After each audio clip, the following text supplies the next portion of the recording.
Hello and welcome to CMICS। नमस्कार दोस्तों, मैं संग्राम तोमर आप सभी का स्वागत करता हूं। दोस्तों, आज मैं आपके सामने मध्य प्रदेश PSC के प्रीलिम से रिलेटेड बहुत ही महत्वपूर्ण MCQ सीरीज स्टार्ट करने जा रहा हूं। महत्वपूर्ण MCQ सीरीज इसलिए क्योंकि अभी 21 मई 2023 को MPPSC का प्रीलिम्स होने वाला है। अगर आप लोग देखेंगे तो MPPSC प्रीलिम्स में सबसे ज़्यादा जो वेटेज है वो है MPGK का। अप्रॉक्स 30 to 35 क्वेश्चन के आसपास जो है MPPSC में MPGK से पूछे जाते हैं। इसके अलावा यदि दूसरा अब 2020 के बाद कोई टॉपिक या फिर कोई आप कह सकते हैं कि कोई सब्जेक्ट यदि महत्वपूर्ण हुआ है तो वो है पॉलिटी। पॉलिटी कैसे? क्योंकि आप लोग जैसा जानते हैं कि अभी 2020 से MPPSC ने जो सिलेबस है वो यूनिट वाइज डिवाइड किया है ना। क्या क्या है? Unit wise. अब यूनिट वाइज में इसमें 1 से लेके 10 यूनिट हैं वो है। जैसे मैंने अभी बताया कि MPPSC में MPGK का वेटेज ज़्यादा है। क्यों MPPSC में इसका वेटेज ज़्यादा है? क्योंकि अगर आप देखेंगे तो 1, 3 और 5 जो यूनिट हैं वो MPGK की ही यूनिट है। MPGK की यूनिट है, इसलिए ऐसा बोल सकते हैं कि ऐसा ज़रूरी नहीं है, लेकिन हाँ बोल सकते हैं क्योंकि 3 यूनिट है तो अप्रॉक्स 30 क्वेश्चन यहाँ से पूछे जाने की संभावना है। लेकिन ऐसा भी नहीं है क्योंकि जब यूनिट वाइज सिलेबस नहीं भी था तब भी इतने ही प्रश्न जो हैं वो MPGK से पूछे जाते थे। लेकिन अब अगर बात करें हम पॉलिटी की, तो पॉलिटी की यहाँ पे यूनिट 6 और थोड़ा सा मिलता जुलता यूनिट 10, इसमें कमीशन है, आयोग है और कुछ संवैधानिक जो संस्थाएं हैं वो इसमें दी गई। इस हिसाब से अगर देखें तो पॉलिटी की 2 यूनिट हो जाती है, एक तो यूनिट 6 और एक यूनिट 10। क्योंकि 10 में भी अगर आप देखें तो बहुत सारे जो कमीशन हैं वो जो आप कह सकते हैं जो संवैधानिक संस्थाएं हैं वो आपके यूनिट 10 में हैं, वो इसी से जो पॉलिटी से जुड़ी हुई हैं। हाँ, लेकिन MPGK में जो क्या नाम है आपका यूनिट 6 में कुछ जो प्रश्न हैं वो इकोनॉमी से भी पूछे जाते हैं, क्योंकि यूनिट 6 जो है उसमें 2 पॉइंट इकोनॉमी के भी हैं। लेकिन ऑल ओवर अगर हम देखें तो आपका यूनिट 10 और यूनिट 6 जो है वो जुड़ी हुई है पॉलिटी से, और पॉलिटी के इसी वजह से आप देखें कि अप्रॉक्स 20 क्वेश्चन, मैं दोनों की बात कर रहा हूँ, कमीशन और पॉलिटी मिला के दोनों से पूछे जा रहे हैं। पिछली बार भी 9 क्वेश्चन जो हैं वो यूनिट 10 से आए थे और लगभग इतने ही प्रश्न हैं वो यूनिट 6 से पूछे गए थे। तो पॉलिटी इस संदर्भ में बहुत ही महत्वपूर्ण हो जाती है। अब पॉलिटी आपकी यूनिट 6 में है तो यूनिट 6 की जब अपन बात करेंगे तो यूनिट 6 में जो पहला पॉइंट लिखा है वो पहला पॉइंट लिखा है 1919 और 1935 का अधिनियम। अब दोस्तों अगर अपन 1919 और 1935 के अधिनियम की बात करें तो पहला प्रश्न ये है कि PSC ने ये 1919 और 1935 के अधिनियम से ही शुरुआत क्यों की, अर्थात ये एक्ट क्यों जोड़े गए। सबसे पहली बात ये है क्योंकि इससे पहले हम इन एक्ट को ज्यादातर सामान्यतः हिस्ट्री में भी पढ़ते हैं, ये ऐसा हालांकि पार्ट है कि दोनों जगह पढ़ा जाता है, लेकिन इसको जोड़ने की, इससे शुरुआत करने का एक सबसे बड़ा कारण ये है कि 1919 और 1935 के जो अधिनियम हैं उनमें एक वर्ड यूज हुआ है जिसको अपन बोलते हैं भारत शासन अधिनियम, है ना। भारत शासन अधिनियम मतलब भारत का जो शासन है, भारत की जो शासन प्रणाली की जो शुरुआत है वो आप कह सकते हैं कि इन अधिनियम से शुरू हुई मानी जा सकती है, इसलिए इनको सबसे पहले जोड़ा गया।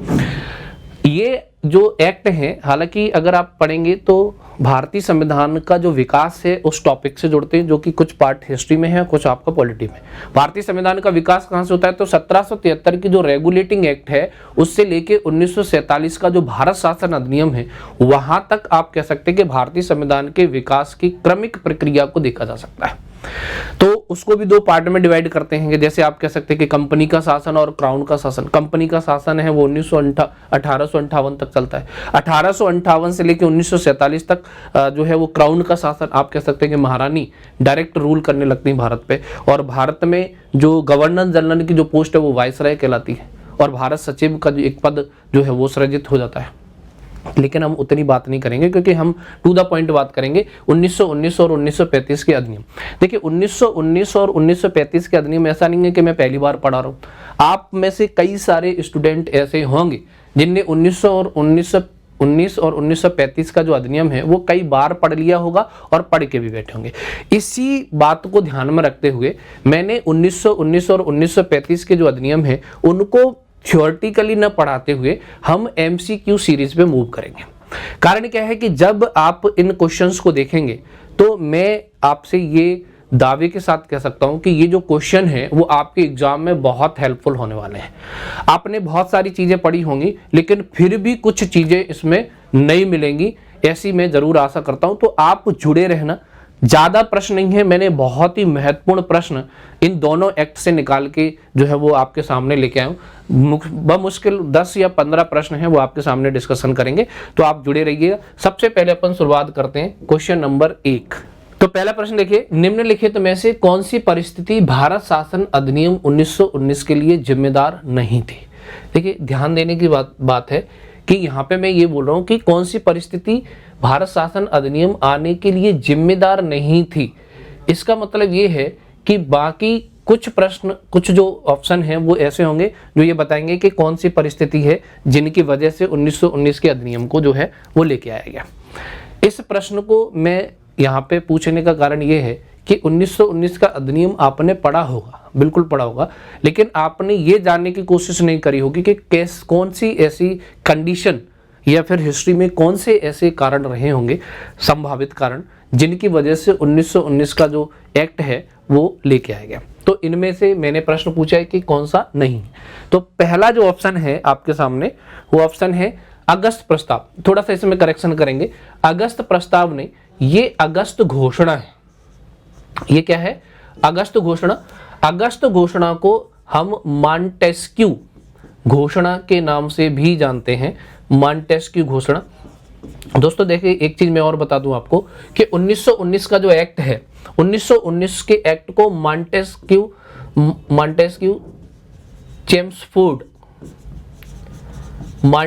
चेम्सफोर्ड सुधार के नाम से भी जाना जाता है।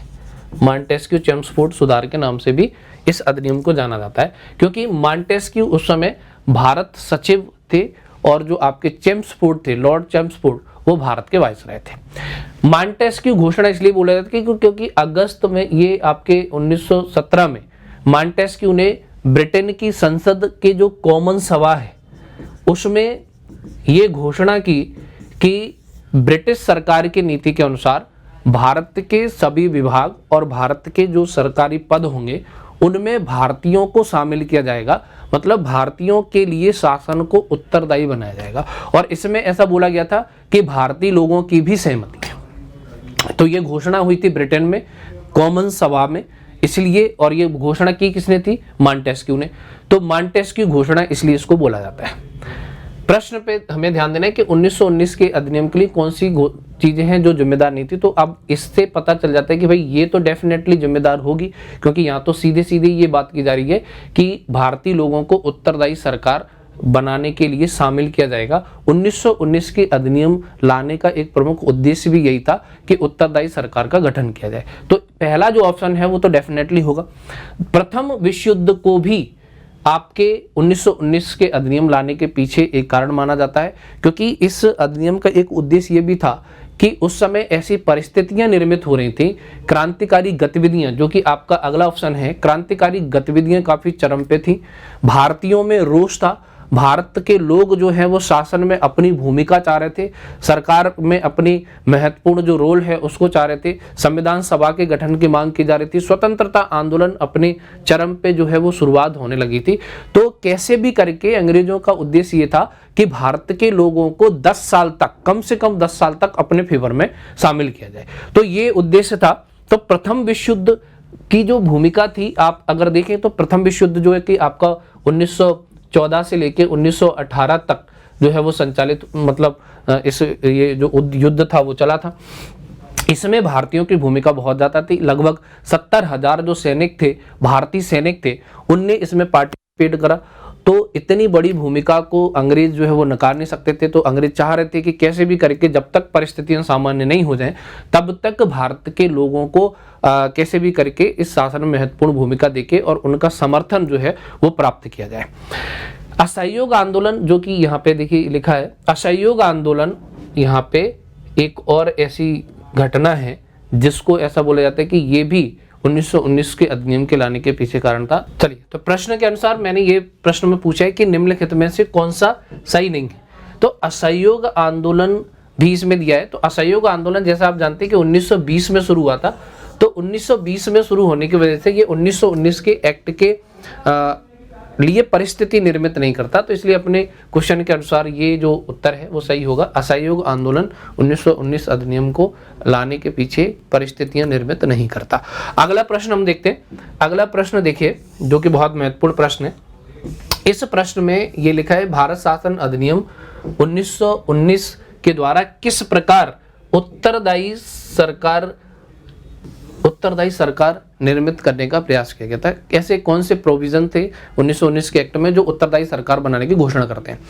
तो 1919 की एक्ट में जो प्रोविजन लागू किए गए थे उनमें देखिए, पहला था केंद्र में द्विसदनीय व्यवस्था लागू करना, यानी कि जो पहले भारतीय परिषद यानी कि एक सदन से संचालित हो रहे थे, अब उसमें 2 सदन जो है बनाने की घोषणा की गई। पहला, संपूर्ण विषयों को 2 सूची में बांटकर जो है वो रखा गया, यानी कि केंद्रीय सूची और आपका जो केंद्रीय सूची और राज्य सूची, है ना।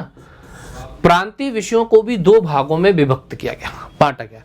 तो इस प्रश्न के अनुसार उपरोक्त सभी इसका आंसर है, क्योंकि ये सभी ऐसे जो बिंदु हैं जो कि केंद्र जो उत्तरदायी सरकार निर्मित करने के लिए भारत शासन अधिनियम 1919 में शामिल किए गए थे। देखिए, अगर इन पॉइंटों को थोड़ा सा डिस्क्राइब करें तो केंद्र में द्विसदन व्यवस्था लागू की गई। इसका मतलब ये था कि इसमें पहला एक सदन बनाया गया था राज्य परिषद। तो राज्य परिषद की बात करें जिसमें राज्यों को प्रतिनिधित्व दिया गया, ये उच्च सदन के रूप में इसको जो है बनाया गया। इसमें 60 जो मेंबर थे, 60 जो सदस्य थे वो इसमें शामिल किए गए थे। कुछ निर्वाचित होने थे, कुछ मनोनीत होने थे। और दूसरा जो सदन था वो उसको बोला गया केंद्रीय विधानसभा। क्या बोला गया? केंद्रीय विधानसभा। देखिए, इसको अगर आप इंग्लिश में पढ़ेंगे तो सेंट्रल लेजिस्लेटिव असेंबली। दोस्तों, अगर आपको याद हो, भगत सिंह ने इसी सेंट्रल लेजिस्लेटिव असेंबली में बम फोड़ा था, ठीक है, इसी सेंट्रल लेजिस्लेटिव असेंबली में, क्योंकि जो ये निम्न सदन के रूप में काम कर रहे थे, इसको क्या बोला गया? निम्न सदन, है ना। तो निम्न सदन जो कि वर्तमान में आप कह सकते हैं कि लोकसभा, आप इसको मान के चलिए, ये क्या था? लोकसभा। 2 सदन बनाए गए, राज्यों को प्रतिनिधित्व दिया गया, यानी कि कह सकते हैं भारतीय लोगों की जो भूमिका है उसको इसमें बढ़ावा दिया गया कि लोग इसमें शामिल हों, कानून बनाने में उनकी जो महत्वपूर्ण भूमिका है वो। 2 सूची बनाई गई, केंद्रीय सूची जिसमें केंद्र सरकार जो है वो कानून का निर्माण करेगी, प्रांतीय सूची जिसमें प्रांत जो है कानून का निर्माण करेंगे। तो यहाँ पे भी प्रांतों को भूमिका दी गई, केंद्र में भी भूमिका दी गई। प्रांतीय विषयों को 2 भागों में विभक्त किया गया। प्रांतीय विषयों को 2 भागों में, आरक्षित विषय, आप कह सकते हैं कि प्रांतों को स्वायत्तता तो दी गई, लेकिन कुछ ऐसे विषय गवर्नर जनरल ने अपने पास रख लिए जिनको आरक्षित विषय बोला गया, और इन पे जो शासन या फिर निर्णय लेने का जो काम था वो गवर्नर जो जनरल था वो अपनी कार्यकारी परिषद के माध्यम से निर्णय लेने का काम करता। तो इसको बोला गया आरक्षित विषय। इसमें बहुत ही महत्वपूर्ण विषय जैसे कि रक्षा है, संचार है, वित्त है, ऐसे महत्वपूर्ण विषय इसमें शामिल किए गए। दूसरे जो विषय थे उसको बोला गया हस्तांतरित, मतलब कुछ ऐसे शक्तियां थी जो ट्रांसफर कर दी गई, हस्तांतरित विषय, और वो किसको दे दी गई? जो प्रांतीय विधानसभा थी, उस प्रांतीय विधानसभा के मंत्रियों को ये पावर दी गई कि आप इस पे निर्णय ले सकते हैं, आप जो है काम कर सकते हैं। और ये बहुत ही सामान्य से विषय थे, जैसे स्थानीय स्वशासन और जो छोटे छोटे सफाई से संबंधित कुछ चीजें, तो ऐसे विषय थे जो मंत्रियों को ट्रांसफर कर दिए गए। तो प्रांतों में आप कह सकते हैं कि द्वैध शासन प्रणाली लागू की गई, कह सकते हैं क्या, लागू ही की गई थी। तो द्वैध शासन प्रणाली यहाँ से 1919 के अधिनियम से आपको लागू की जाती है। और एक तरीके से आप ऐसे याद करने के लिए कह सकते हैं कि 1919 के अधिनियम के 3 प्रमुख प्रोविजन थे, वो थे कि द्विसदनीय व्यवस्था, 2 सूची और द्वैध शासन। ठीक है, तो ये 3 ऐसे महत्वपूर्ण विषय हैं जो उत्तरदायी सरकार स्थापित करने में अहम भूमिका निभाते हैं। तो अगले प्रश्न की तरफ हम मूव करते हैं। उम्मीद करता हूं ये प्रश्न अच्छे से समझ में आया होगा। अगला प्रश्न जो है हमारा, वो प्रश्न इसी अधिनियम से संबंधित है, और इसमें ये पूछा गया है कि कौन सी भारत शासन अधिनियम 1919 की विशेषता नहीं है। देखिए ध्यान देने वाली बात है, कौन सी विशेषता नहीं है, यानी कि कुछ विशेषताएं होंगी, हमको ये देखना है कि कौन सी नहीं है कि सरकार के ढांचे को संघात्मक रूप प्रदान किया गया, पहला ऑप्शन। दूसरा ये था प्रांतों में द्वैध शासन व्यवस्था लागू की गई, बिल्कुल लागू की गई थी, जैसा मैंने अभी आपको बताया। केंद्र में द्विसदनीय व्यवस्था लागू की गई थी, एकदम लागू की गई थी, ये भी अभी अपन ने डिस्कशन किया। महिलाओं को मताधिकार दिया गया, बहुत ही महत्वपूर्ण पॉइंट है, इस अधिनियम के द्वारा महिलाओं को मताधिकार प्रदान किया गया था। फर्स्ट टाइम इंडियन हिस्ट्री में पहली बार महिलाओं को, अगर आपसे प्रश्न पूछा जाता है कि मताधिकार कब मिला, तो वो मिला है 1919 के अधिनियम के द्वारा। ठीक है, देखिए एकदम आप ये कह सकते हैं कि वयस्क मताधिकार नहीं था, इसमें कुछ कंडीशन थी, वो कंडीशन कौन सी थी हम आगे के प्रश्न में डिस्कशन करेंगे। लेकिन ये तीनों ही बिंदु इस अधिनियम की प्रमुख विशेषताएं थी। संघात्मक शासन प्रणाली इसमें स्थापित नहीं की गई थी। मैं आपको बता दूं, जैसे कि अभी मैंने डिस्कस किया था कि केंद्रीय सूची और प्रांतीय सूची दो विषय तो बनाए गए, लेकिन सत्ता जो है पूर्ण तरीके से ट्रांसफर नहीं की गई। आज मतलब इस अधिनियम के द्वारा केंद्रीय सत्ता को बनाए रखा गया, एकात्मक रूप मतलब जो है वो भारत सरकार का या केंद्रीय सरकार का बना रहा। तो ये वाला प्रश्न है, ये वाला जो ऑप्शन है वो ठीक नहीं है। तो हमारे प्रश्न का आंसर क्या हो जाएगा, ऑप्शन नंबर ए। अगले प्रश्न पे हम मूव करते हैं, यह भी बहुत महत्वपूर्ण प्रश्न है। भारत शासन अधिनियम 1919 के द्वारा किन आधारों पर मताधिकार प्रदान किया गया। जैसे देखिए अभी मैंने बोला कि महिलाओं को मताधिकार प्रदान किया गया, तो महिलाओं को मताधिकार प्रदान किया, पुरुषों को मताधिकार प्रदान किया। मताधिकार तो प्रदान किया गया, लेकिन ये मताधिकार ऐसे नहीं था कि सभी लोगों को प्रदान किया जाए, वयस्क मताधिकार टाइप का ये मताधिकार नहीं था। मतलब ऐसा नहीं था जैसे कि आज लागू है कि कोई भी वोट डाल सकता है। इसमें 3 आधार फिक्स किए गए। वो आधार आपसे पूछे गए कि कौन से आधार थे। तो पहला आधार ये था कि शिक्षा के आधार पे, संपत्ति के आधार पे, कि जाति के आधार पे। दूसरा था कि कर के आधार पे, शिक्षा के आधार पे, कि धर्म के आधार पे। तीसरा ये है संपत्ति, कर और आयु के आधार पर। और अगला है शिक्षा, संपत्ति और कर के आधार पे। कौन सा सही ऑप्शन हो सकता है, आप लोग कमेंट बॉक्स में जाके जरूर बताएं कि इसका सही आंसर कौन सा है। ये मेरे हिसाब से ये प्रश्न बड़ा टेक्निकल प्रश्न है, कई सारे बच्चे इसका सही आंसर देने में शायद सक्षम ना हो। जो है वो एक बार इसके जो कमेंट बॉक्स में जाके जरूर अपना आंसर लिखें कि इनमें से कौन सा ऑप्शन है वो ठीक है ना। चलिए मैं फिर बता ही देता हूं कि इसका जो ऑप्शन है वो कौन सा ठीक है। इसका ऑप्शन नंबर डी जो है वो एकदम सही है। शिक्षा, संपत्ति और कर के आधार पर जो है वोटिंग राइट्स इस अधिनियम के माध्यम से प्रदान किए गए थे। ठीक है, और इसमें महिलाएं भी शामिल थी, जो कि महिला भी पढ़ी लिखी हो सकती हैं, उनके पास भी संपत्ति हो सकती थी, वो भी शायद टैक्स भरती हो, तो इस संदर्भ में उनको भी शामिल किया जा सकता है। अगला प्रश्न हमारा बड़ा महत्वपूर्ण प्रश्न ये है कि लोक लेखा समिति। देखिए दोस्तों, लोक लेखा समिति सामान्यतः हम संसदीय समितियों में पढ़ते हैं, लेकिन लोक लेखा समिति किस अधिनियम के तहत गठित की गई, ये बहुत ही महत्वपूर्ण प्रश्न है। और कब की गई ये भी जानना बहुत जरूरी, किस अधिनियम के तहत। तो आप मेरे को बताइए कि किस अधिनियम के तहत गठित की गई। 1910 में की गई थी क्या, 1909 के अधिनियम के द्वारा, पहला ऑप्शन। क्या 1921 में की गई थी, 1919 के अधिनियम के द्वारा। क्या 1936 में की गई थी, 1935 के अधिनियम के द्वारा। क्या 1948 में की गई थी, 1947 के अधिनियम के द्वारा। तो इसका राइट आंसर क्या है, तो इसका राइट आंसर दोस्तों, अगर आपने 1919 का एक्ट ठीक से पढ़ा है तो आपको पता चल जाएगा, क्योंकि 1919 का जो अधिनियम है 1919 में न लागू होते हुए 1921 में लागू हुआ। और 1921 में लागू हुआ इसी अधिनियम में लोक लेखा समिति के गठन की बात की गई थी। लोक लेखा समिति के गठन की बात की गई थी और 1921 में ही लोक लेखा समिति का गठन हुआ। देखिए, लोक लेखा समिति के बारे में थोड़ा सा मैं आपको बता देता हूं कि लोक लेखा समिति बेसिकली संसदीय समिति है और इसका जो प्रमुख काम ये है कि जो बजट के प्रावधान है उनकी ऑडिटिंग करना, उनका लेखा परीक्षण करना। देखिए, बजट पे लेखा परीक्षण करने का वैसे जो मुख्य जो संस्था है वो है कैग के द्वारा जब ऑडिटिंग कर ली जाती है तो संसद इस समिति के माध्यम से कैग की रिपोर्ट जो संसद में प्रस्तुत होती है उसकी जांच करवाता है। तो एक तरीके से ये कह सकते हैं कि कैग की जो रिपोर्ट है उसका पोस्टमार्टम करने का काम है वो लोक लेखा समिति करती है। लोक लेखा समिति और प्राक्कलन समिति दो प्रमुख संसदीय समितियां हैं। प्राक्कलन समिति का काम होता है बजट से पहले आकलन करना और लोक लेखा समिति का काम है बजट के बाद ऑडिटिंग करना, कैग की रिपोर्ट की जांच करना। ठीक है, इसलिए प्राक्कलन समिति और लोक लेखा समिति को दोनों को जुड़वा बहन बोला जाता है। इस समिति में 22 सदस्य होते हैं। कितने सदस्य होते हैं? इस समिति में 22 सदस्य होते हैं, जिसमें 15 सदस्य जो होते हैं वो लोकसभा से होते हैं, 7 सदस्य जो होते हैं वो राज्यसभा से होते हैं। और इस समिति का एक ट्रेंड ये भी है कि विपक्ष का नेता इसका अध्यक्ष होता है, और वर्तमान में जो विपक्ष के नेता हैं जिनका नाम है अधीर रंजन चौधरी। तो लोक लेखा समिति के वर्तमान अध्यक्ष कौन है? अधीर रंजन चौधरी हैं। तो हमने क्या क्या देखा? 1921 में ये कमेटी बनी, 22 सदस्य होते हैं, 15 सदस्य लोकसभा से, 7 सदस्य राज्यसभा से, इसमें विपक्ष का नेता इसका अध्यक्ष होता है। तो अगर लोक लेखा समिति से भी प्रश्न अगर आपसे बनता है, अगर अधिनियम के थ्रू पूछा जाएगा तो किस अधिनियम से? तो 1919 के अधिनियम से ये इस समिति का गठन हुआ। अगले प्रश्न पे हम मूव करते हैं। नेक्स्ट प्रश्न जो है हमारा बहुत ही महत्वपूर्ण प्रश्न ये है, वैधानिक आयोग का गठन किस अधिनियम की समीक्षा के लिए किया गया? वैधानिक आयोग का गठन किस अधिनियम की समीक्षा के लिए किया गया? तो देखिए, अगर आपने 1919 का अधिनियम पढ़ा है तो ये आंसर आपके लिए एकदम राइट है। 1919 का अधिनियम एक ऐसा एक्ट था क्योंकि जैसे जिसका गठन का उद्देश्य क्या था कि उत्तरदायी सरकार जो है वो गठित की जाए।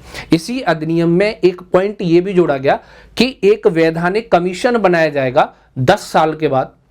उसका काम ये रहेगा कि ये अधिनियम कहां तक उत्तरदायी सरकार सौंपने में या भारतीय लोगों को उत्तरदायी शासन में भागीदारी करने में कहां तक सफल रहा, इसकी समीक्षा की जाएगी 10 साल बाद। देखिए, इसी अधिनियम के इस प्रावधान की वजह से अगर आपको याद हो 1928 में भारत में साइमन कमीशन वो कमीशन है, वो आयोग है जिसकी बात की गई थी, जो कि 1919 के अधिनियम में बोला गया था। लेकिन ये आना था 10 साल में, लेकिन ब्रिटेन में कुछ राजनीतिक बदलाव होने की वजह से इस अधिनियम को 1 साल पहले ही भारत में भेज दिया गया। 1927 में इसका गठन हो गया था और 1928 में ये भारत आ गया था। तो ये वो कमीशन है, यही वो वैधानिक आयोग है जिसको अपन पॉपुलर रूप से साइमन कमीशन के रूप में जानते हैं। साइमन कमीशन का बहुत विरोध हुआ था, आप लोगों को पता है कि उसका कारण ये था कि इसमें सभी अंग्रेज थे, उत्तरदायी सरकार या संविधान के निर्माण करने के लिए इसको भेजा गया था, लेकिन इसमें कोई भी सदस्य भारतीय शामिल नहीं था। इसका काफी भयंकर विरोध हुआ इस भारत में। लेकिन वो आयोग था वैधानिक आयोग, वो 1919 की समीक्षा के लिए गठित करने के लिए बात की गई थी। तो ये प्रश्न का आंसर है 1919 का अधिनियम। अगले प्रश्न पे हम चलते हैं, बहुत ही महत्वपूर्ण प्रश्न। केंद्रीय शासन अधिनियम 1919 के संदर्भ में हमें विचार करना है, और विचार ये करना है, ये देखना है कि इनमें कौन कौन से एक और 2 प्रमुख जो बिंदु हैं वो महत्वपूर्ण हैं। जैसे कि इसमें कौन कौन से प्रोविजन थे कि केंद्रीय बजट को राज्यों के बजट से अलग कर दिया गया। क्या ये ऑप्शन सही है? तो बिल्कुल सही है ये दोस्तों, क्योंकि मैंने आपको बोला था कि जो प्रांतों को कुछ विशेष सौंप दिए गए, उनको निर्णय लेने का अधिकार दिया गया, मतलब प्रांतों में द्वैध शासन व्यवस्था लागू की गई। ठीक है, तो इसकी वजह से यहाँ पे कुछ उनको वित्तीय अधिकार भी ट्रांसफर किए गए। राजनीतिक अधिकार तब तक लागू नहीं हो सकते जब तक उनको वित्तीय अधिकार ट्रांसफर नहीं किए जाए। तो वित्तीय अधिकार ट्रांसफर करने के लिए बजट भी उनका अलग कर दिया गया। इसका एक पॉइंट और ये था कि सांप्रदायिक आधारों पर निर्वाचन क्षेत्र का विस्तार किया गया। देखिए, महत्वपूर्ण बिंदु है, हमको ये जानना है कि कौन सा कथन सत्य है। इस प्रश्न इसको मैं अभी और डिस्क्राइब करूंगा, लेकिन पहले हम उत्तर देखते हैं कि इसका सही उत्तर क्या होना चाहिए। तो आप लोग बताइए इसका कमेंट में क्या उत्तर सही है। केवल एक उत्तर सही है कि 2 उत्तर सही है, या फिर 1 और 2 दोनों ही ऑप्शन है वो कथन है वो सही है, या फिर कोई भी सत्य नहीं है। तो मैं आपको बता दूं इसका उत्तर होगा दोनों ही कथन सत्य हैं। सांप्रदायिक आधार पर निर्वाचन क्षेत्र का पहली बार जो शुरुआत हो गई थी वो हो गई थी 1909 के अधिनियम में, जिसको अपन मार्ले मिंटो सुधार जानते हैं, जो कि सांप्रदायिक आधार पर मुस्लिमों के लिए निर्वाचन क्षेत्र का गठन करने की बात करता है। इसका मतलब ये हुआ कि मुस्लिम ही प्रत्याशी होंगे और मुस्लिम लोग ही उस पर वोट करेंगे। उस 1909 के प्रावधान यानी कि मार्ले मिंटो सुधार के प्रावधान को 1919 के मॉन्टेस्क्यू चेम्सफोर्ड सुधार में भी आगे बढ़ाया गया। और आगे बढ़ाने का मतलब ये है कि अब इसका विस्तार सिख समुदाय के लिए भी कर दिया गया। जो भारतीय ईसाई थे उनके लिए भी ऐसा ही प्रोविजन किया गया, और साथ ही साथ एंग्लो इंडियन आंग्ल भारतीय समुदाय के लिए भी इस प्रावधान को लागू कर दिया गया। यानी कि ये कथन भी सही है। तो आपका आंसर क्या होगा? कथन 1 और 2 दोनों सही है। अगले प्रश्न में हम चलते हैं, मोस्ट इंपोर्टेंट प्रश्न होगा नेक्स्ट वाला।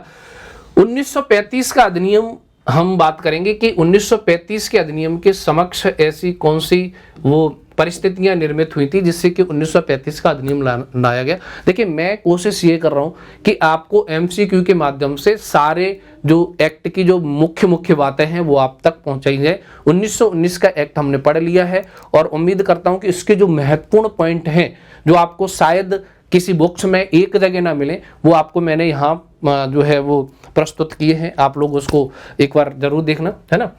अब हम बात करते हैं 1935 के अधिनियम के लिए कैसी कौन सी परिस्थितियां जिम्मेदार थी। तो नेहरू रिपोर्ट, साइमन कमीशन, गोलमेज सम्मेलन या उपरोक्त सभी ऐसी परिस्थितियां थी जिनकी वजह से 1935 के अधिनियम को लाया गया। तो देखो, अभी जैसे मैंने अभी डिस्कशन किया था कि 1919 के एक्ट की समीक्षा के लिए साइमन कमीशन आया। साइमन कमीशन का भारत में विरोध हुआ तो साइमन साहब ये बोल के गए थे कि भारतीयों में इतनी क्षमता नहीं है कि वो अपने लिए संविधान का निर्माण कर सके। मतलब एक तरीके से चैलेंज जो है वो भारतीयों को देके गए थे। इस चीज को जो भारत के उस समय के स्वतंत्रता आंदोलनकारी की जो भूमिका में मोतीलाल नेहरू जो महत्वपूर्ण भूमिका निभा रहे थे, तो उनने इस चैलेंज को स्वीकार किया। देखिए, मैं आपको बता दूं कि साइमन कमीशन जो है वो भारत में पहले आ गया था। आपके फरवरी या फिर मार्च 1928 में भारतीय साइमन कमीशन पहुंच गया था। इसकी रिपोर्ट का विरोध हुआ, इसने काफ़ी सुझाव दिए और इन्हीं के सुझाव के आधार पर भारत में भारतीय संविधान के निर्माण के लिए गोलमेज सम्मेलन का आयोजन किया गया। तो गोलमेज सम्मेलन भी भारत में उत्तरदायी सरकार के लिए भारतीय संविधान का जो निर्माण है उसके लिए आयोजित किए गए थे। 3 गोलमेज सम्मेलन हुए थे, उसमें से एक गोलमेज सम्मेलन में महात्मा गांधी ने भी भाग लिया था। ठीक है, तो ये साइमन कमीशन की परिणति थी गोलमेज सम्मेलन। लेकिन साइमन कमीशन की परिणति ही थी नेहरू रिपोर्ट। नेहरू रिपोर्ट ये इससे संबंधित थी कि भारत के लोग भी अपने लिए संविधान का निर्माण कर सकते हैं। नेहरू रिपोर्ट में ऐसी कई सारी महत्वपूर्ण बातें जो है वो शामिल की गई थी जो आज के संविधान में भी शामिल हैं, जैसे फंडामेंटल राइट्स जो है वो नेहरू रिपोर्ट ने प्रस्तुत कर दिए थे। तो नेहरू रिपोर्ट भी 1935 के अधिनियम के आने के लिए एक परिस्थिति का निर्माण करती हैं। हालांकि बहुत अधिक प्रोग्रेसिव होने के कारण अंग्रेजों ने नेहरू रिपोर्ट को खारिज कर दिया था। ठीक है, तो उपरोक्त तीनों कथन है जो 1935 के अधिनियम के आने के लिए जिम्मेदार हैं। 1935 का अधिनियम बहुत ही महत्वपूर्ण अधिनियम है क्योंकि गोलमेज सम्मेलन के बाद आपके 1935 का अधिनियम ब्रिटिश संसद ने पारित किया था और ये ब्रिटिश संसद का अंतिम और बहुत ही महत्वपूर्ण दस्तावेज है। आप लोगों को शायद न पता हो तो मैं बता दूं, इसी अधिनियम से लगभग 200 अनुच्छेद वर्तमान के भारतीय संविधान में शामिल किए गए हैं। ठीक है, संघात्मक शासन प्रणाली स्थापित करने के लिए इसमें बहुत ही महत्वपूर्ण प्रयास हुआ था। अगला प्रश्न उसी से जुड़ा हुआ है तो हम उस पर चर्चा करते हैं। नेक्स्ट प्रश्न देखिए, नेक्स्ट प्रश्न ये है कि भारत शासन अधिनियम 1935 के संदर्भ में विचार कीजिए। देखिए, 2 बहुत ही महत्वपूर्ण प्रोविजन इसमें किए गए थे आपके। पहला ये था कि उड़ीसा को बिहार से अलग कर दिया गया। एक विचार ये आपको ये करना है, क्या ये कथन सही है। दूसरा ये है बर्मा या फिर म्यांमार को भारत से अलग कर दिया गया था। 2 एक फैक्ट के रूप में आप इनको याद कर सकते हैं, लेकिन आपको ये बताना है क्या ये दोनों बातें सही हैं। आपको ये इस पे चर्चा करनी है। आप बताइए, क्या केवल एक कथन सही है, 2 कथन सही है, या दोनों कथन सत्य हैं या दोनों कथन असत्य हैं। तो कमेंट बॉक्स में बताइए कि दोनों कथन सत्य हैं या असत्य हैं, या एक सत्य है 2 सत्य है। इसका आंसर मैं आपको बता दूं, दोनों कथन सत्य हैं। इस अधिनियम के माध्यम से उड़ीसा को बिहार से अलग कर दिया गया था। अगर आपसे प्रश्न पूछा जाए उड़ीसा राज्य कब अस्तित्व में आया बिहार से अलग होकर, तो 1935 के एक्ट के माध्यम से। ठीक है, और म्यांमार जो है वर्तमान में जो अलग हुआ है उसको किस अधिनियम के तहत अलग किया गया था, तो 1935 के एक्ट के तहत इसको अलग किया गया था। तो ये भी एक बहुत ही महत्वपूर्ण फैक्चुअल टाइप का क्वेश्चन है, तो आप इसको याद रखिएगा। अगले प्रश्न पे हम चलते हैं, किस अधिनियम के तहत अखिल भारतीय संघ की स्थापना का प्रावधान किया गया था। देखिए, दो इसमें हमको ये चीज देखनी है, प्रावधान किया गया था, लागू नहीं। एमपीपीएससी ने भी ये प्रश्न पूछा है कि अखिल भारतीय संघ की स्थापना करने का प्रावधान निम्नलिखित में, या फिर अखिल भारतीय संघ कब लागू हुआ था, तो लागू नहीं हुआ। ये कभी लागू ही नहीं हुआ। अखिल भारतीय संघ का मतलब ये था कि इसमें जो इस अधिनियम में किस अधिनियम के तहत लागू किया गया था, तो दोस्तों अपन पढ़ ही रहे 1935 का अधिनियम, तो 1935 के अधिनियम के तहत लागू किया था। इसका मतलब ये था कि पूरे भारत को चाहे वो देसी रियासतें हों, चाहे वो राज्य हों, इनको केंद्र और बाकी इकाइयों के रूप में, देसी रियासत और जो ब्रिटिश प्रांत थे उनको भी राज्य मतलब भारत की इकाई के रूप में बांटा गया और उनको शक्ति हस्तांतरित करने की बात की गई। लेकिन जो देसी रियासतें थी उनने इस अधिनियम को नहीं माना, मतलब उनने अंग्रेजों के जो अधीन होना स्वीकार नहीं किया, इसलिए ऑल इंडिया फेडरेशन जो है उसको प्रावधान तो लागू किया गया लेकिन ये भारत में कभी लागू नहीं हुआ क्योंकि देसी रियासतों के द्वारा इनका विरोध किया गया था। तो एक बहुत ही महत्वपूर्ण प्रश्न, अखिल भारतीय संघ की स्थापना किस अधिनियम के द्वारा की गई? तो 1935 के एक्ट के द्वारा। लेकिन ये अखिल भारतीय संघ जो है वो लागू कभी नहीं हुआ, है ना, मतलब व्यवहार में ये अस्तित्व में कभी नहीं आया। 1935 के अधिनियम से कौन से ऐसे प्रावधान हैं जो कभी लागू नहीं हुए? अभी एक प्रावधान तो मैंने डिस्कशन कर दिया कि एक ऐसा प्रावधान था जो कभी लागू नहीं हुआ। इसमें ऑप्शन देखिए, अखिल भारतीय संघ, अभी अपन ने पीछे डिस्कशन किया। केंद्र में द्वैध शासन, द्वैत नहीं है, द्वैध शासन है ना, द्वैध मतलब डायआर्की, है ना, दो लोग जहां शासन करें उसको बोलते हैं द्वैध शासन। ठीक है, मैंने अभी पीछे की क्लास में अभी इसी में डिस्कशन किया। आरक्षित विषय और हस्तांतरित विषय, दो लोग यानी कि गवर्नर जनरल और उसकी काउंसिल एक अलग शासन कर रही थी और मंत्री जो निर्वाचित मंत्री थे तो वो अलग शासन कर रहे थे। तो ये व्यवस्था 1919 के अधिनियम के तहत प्रांतों में लागू की गई थी। इसको प्रांतों में कैंसिल करके 1935 के अधिनियम में केंद्र में लागू करने का प्रयास किया गया। लेकिन आपको बता दूं कि केंद्र में द्वैध शासन लागू करने का प्रावधान तो 1935 के अधिनियम में किया गया लेकिन यह भी व्यवहार में कभी लागू नहीं हुआ। तो प्रश्न के अनुसार पहला ऑप्शन जो है वो हमारा ठीक है। अखिल भारतीय संघ और केंद्र में द्वैध शासन प्रणाली लागू करने का प्रावधान 1935 के अधिनियम में किया गया था लेकिन वो लागू नहीं हुए। बाकी तीनों जो आपके जो ऑप्शन है वो सही है। राज्यों में द्विसदनीय व्यवस्था इससे लागू की गई थी। मैंने 1919 के एक्ट में पढ़ा है कि केंद्र में द्वैध सदन लागू किए गए थे, उनको राज्यों में भी लागू कर दिया गया था। और मैं आपको बता दूं कि उस समय 11 राज्य हुआ करते थे, उसमें से 6 राज्यों ने द्वैध सदन व्यवस्था जो है वो लागू 6 राज्यों में कर दी गई थी। राज्यों में उत्तरदायी सरकार जो है वो गठित की गई थी, बिल्कुल ये भी कथन सही है। और इसी अधिनियम के तहत भारतीय रिजर्व बैंक की स्थापना की गई थी। तो ये भी ऑप्शन है वो एकदम सही है। अगले हम प्रश्न पे चलते हैं। नेक्स्ट जो प्रश्न है हमारा बहुत ही महत्वपूर्ण प्रश्न, भारत शासन अधिनियम 1935 के द्वारा लगभग कितने प्रतिशत जनसंख्या को वोटिंग राइट्स दिया गया था? देखिए मैंने 1919 के अधिनियम में आपको ये पढ़ाया कि 3 ऐसे आधार थे जिनके तहत शिक्षा, संपत्ति और कर के आधार पर वोटिंग राइट्स दिया गया।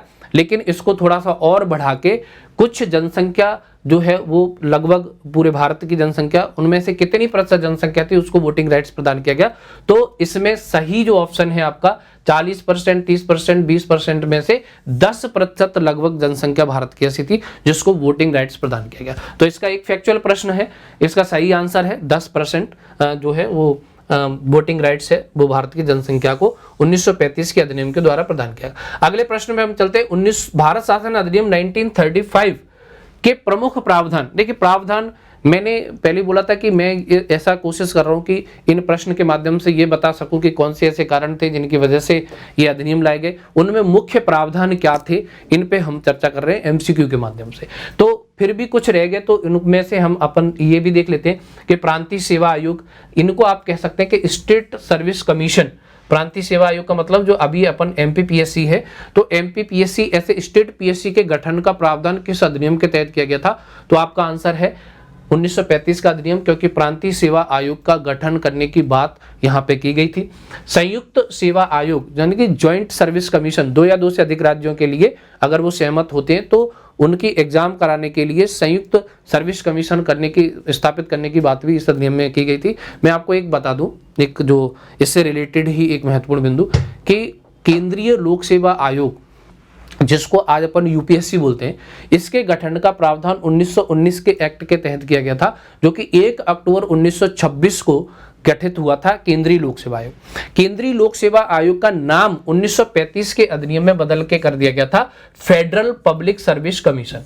और फेडरल पब्लिक सर्विस कमीशन के साथ ही, क्योंकि सरकार का ये जो अधिनियम था वो संघात्मक शासन प्रणाली के लिए ही था, मतलब कुछ शक्तियां वो हस्तांतरित की जाए, तो राज्यों के लिए भी जो अपने अधिकारियों की नियुक्ति के लिए प्रांतीय सेवा आयोग के गठन की बात की गई थी और संयुक्त सेवा आयोग के गठन की भी बात की गई थी। संघीय न्यायालय फेडरल कोर्ट की स्थापना की बात की गई थी और ये स्थापित भी हुआ 1937 में। 1937 में। अगर आप ये पूछा जाए कि सबसे पहले सुप्रीम कोर्ट की स्थापना की बात कब हुई थी, तो वो हुई थी 1773 के रेगुलेटिंग एक्ट में, लेकिन वो कलकत्ता में स्थापित हुआ था और ये दिल्ली में फेडरल कोर्ट। दलित जातियों के लिए सांप्रदायिक प्रतिनिधित्व। देखिए मैं आपको बता दूं कि अंग्रेजों के द्वारा भारत को विभाजित करने के लिए कोई भी कमी नहीं छोड़ी गई। 1919 के एक्ट में मुस्लिमों के लिए अलग निर्वाचन क्षेत्र का गठन करने की बात की गई। 1919 के अधिनियम में इसको और बढ़ा दिया गया। सिखों के लिए, भारतीय ईसाइयों के लिए, आंग्ल भारतीयों के लिए अलग निर्वाचन क्षेत्र गठित करने की बात की गई। इनका फिर भी मन नहीं भरा तो 1935 के अधिनियम में इनने क्या किया, दलित जातियों को अलग करने की बात की गई। महिलाओं को भी अलग निर्वाचन क्षेत्र प्रदान करने की बात की गई थी। ये भी आप नोट कर लेना 1935 के अधिनियम के द्वारा। तो उपरोक्त सभी कथन सत्य हैं, क्योंकि ये तीनों ही प्रावधान 1935 के अधिनियम में लागू किए गए थे। अगले प्रश्न पे हम चलते हैं। नेक्स्ट प्रश्न जो हमारा है वो ये है कि भारत शासन अधिनियम में 1935 में कितनी धाराएं और कितनी अनुसूचियां थी। एकदम फैक्चुअल प्रश्न है। 320 धाराएं थी या 8 अनुसूचियां थी, 321 धाराएं थी या 10 अनुसूचियां थी, ठीक है, 322 धाराएं थी या 11 अनुसूचियां थी, 395 धारा थी या 12 अनुसूचियां थी। तो इसका राइट आंसर है ऑप्शन नंबर बी, 321 और 10 अनुसूचियां इसमें शामिल थी। 1935 के अधिनियम में ये बात मुख्य रूप से शामिल की गई कि एक तरीके से भारत का संविधान ही था, जैसा कि मैंने अभी बताया कि 200 आर्टिकल्स सीधे सीधे मौजूदा संविधान में 1935 के अधिनियम से लिए गए। ये वाला पॉइंट अगर आपको याद हो तो ये 395 धाराएं तो वर्तमान संविधान में लागू हुआ था तब थी, लेकिन उसमें अनुसूचियां पहले 8 ही थी। तो ये बाकी जो ऑप्शन है वो सही नहीं। नेक्स्ट प्रश्न हम चलते हैं। अगला प्रश्न है हमारा और संभावित अंतिम प्रश्न, किस अधिनियम को पंडित जवाहरलाल नेहरू ने दासता का नया चार्टर कहा? सिंपल सी बात है, 1935 के अधिनियम में ऐसी कोई भी बात नहीं मानी गई अंग्रेजों के द्वारा जो भारत के स्वतंत्रता आंदोलनकारी चाह रहे थे। जैसे स्वायत्त सरकार चाह रहे थे, डोमिनियन स्टेट की मांग कर रहे थे, संविधान सभा के गठन की मांग कर रहे थे, ऐसी किसी भी बात को इस अधिनियम में भी नहीं माना गया था। तो जवाहरलाल नेहरू ने ये बोला कि ये भी अंग्रेजों के द्वारा भारतीय लोगों को गुलाम रखने का एक और अंतिम मतलब नया प्रयास है। तो दासता का नया चार्टर, इस संदर्भ में जवाहरलाल नेहरू ने इसको बोला था। तो दोस्तों ये कुछ प्रश्न थे, 15 प्रश्न जो मैंने आपके सामने डिस्कशन करे। उम्मीद करता हूं कि ये प्रश्न आपके आगामी परीक्षा जो कि 21 मई को होने वाली है उसमें हेल्पफुल रहेंगे।